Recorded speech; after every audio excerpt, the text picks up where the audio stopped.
Hi everyone, welcome to the shack. You can see here that I've got two receivers operating using the same antenna.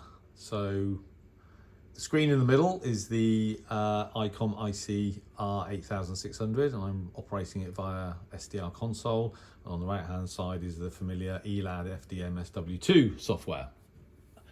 And I am monitoring Polski radio on long wave 225 kilohertz. So we can have a listen to that.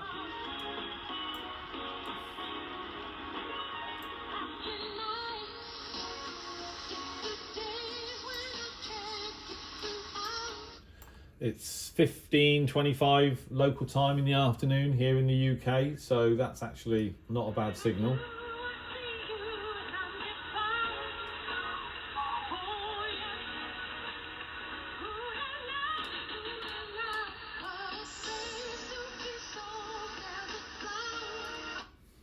So both good signals on both rigs. I'm going to do a separate video to explain how I'm going to compare both of these receivers in parallel in terms of sensitivity, at least, maybe selectivity if I can find some decent weak target signals. So on the Elad FDM DUO, the signal's peaking S9 plus 10 plus a bit actually, and with the Icom plus 10 plus a bit, so very similar as you'd expect. Now, when I first part exchanged my original FDM DUO for the Icom, I kind of jumped the gun a bit. I concluded incorrectly that the Icom wasn't quite as sensitive as the Elad on HF, and thank goodness I didn't broadcast that far and wide. I think I did mention it was a concern, but I did conclude in my own mind that it was slightly less sensitive than the Elad, which surprised me because it's more than twice as expensive as the R version. In fact, it's 3 times as expensive as the FDM DUOr. And when you actually look at the specifications, it didn't make any sense either. Elad have a spec for sensitivity on HF about, well, they specify 0.33 microvolts at 14 megahertz, and if you actually look through the various HF bands, they're all around 0.3 something microvolts, which is good.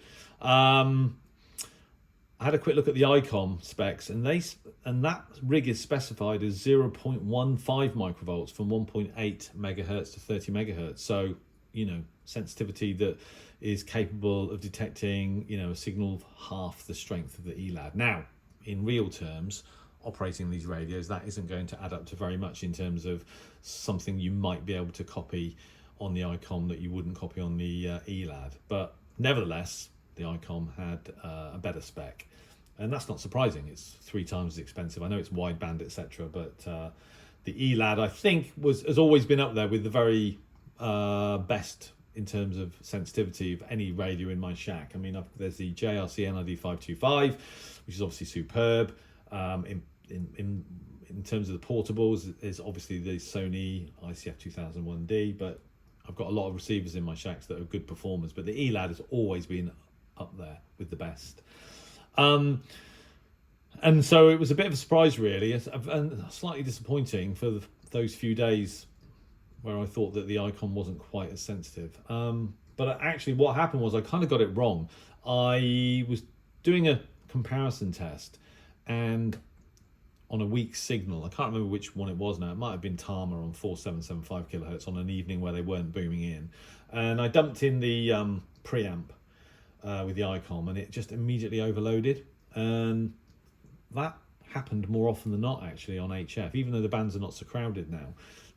With the Wellbrook loop, the Icom tended to overload with the preamp on HF, so I switched it, and without it, the Elad is more sensitive. And then another couple of days and fiddling around, and I discovered that there's a very sort of fine balance in terms of winding down the RF gain versus switching on the preamp. So I think what happened is I had the RF gain turned up almost to maximum, not quite, and then you dump the preamp, and it doesn't matter even if the signal's quite weak. With the Wellbrook, the Icom overloads. So, but if you wind the RF gain down a lot, I can't remember exactly how much it was. Obviously it's impossible to specify because it depends on the absolute signal strength in dBm of what you're trying to hear, and then dump in the preamp.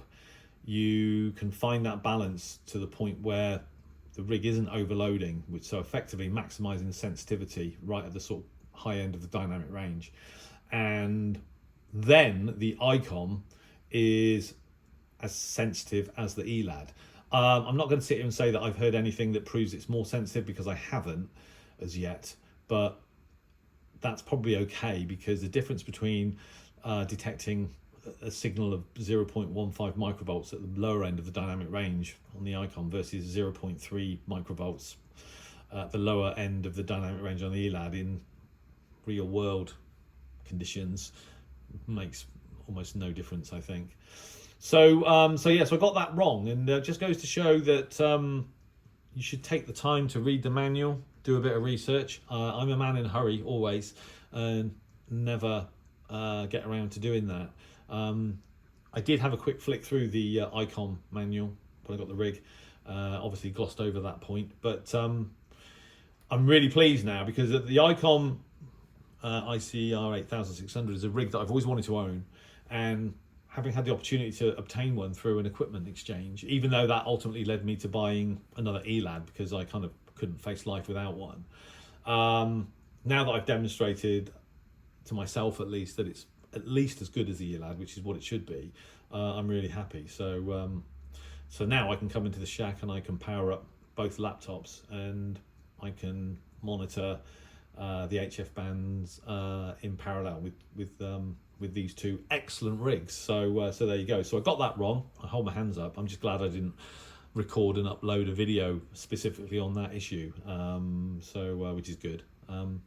What I'm going to do is I'm going to record another video describing, showing how I'm going to test these two rigs in parallel with a sort of not exactly a complex setup, but there's quite a lot of equipment that I'm using to make that happen.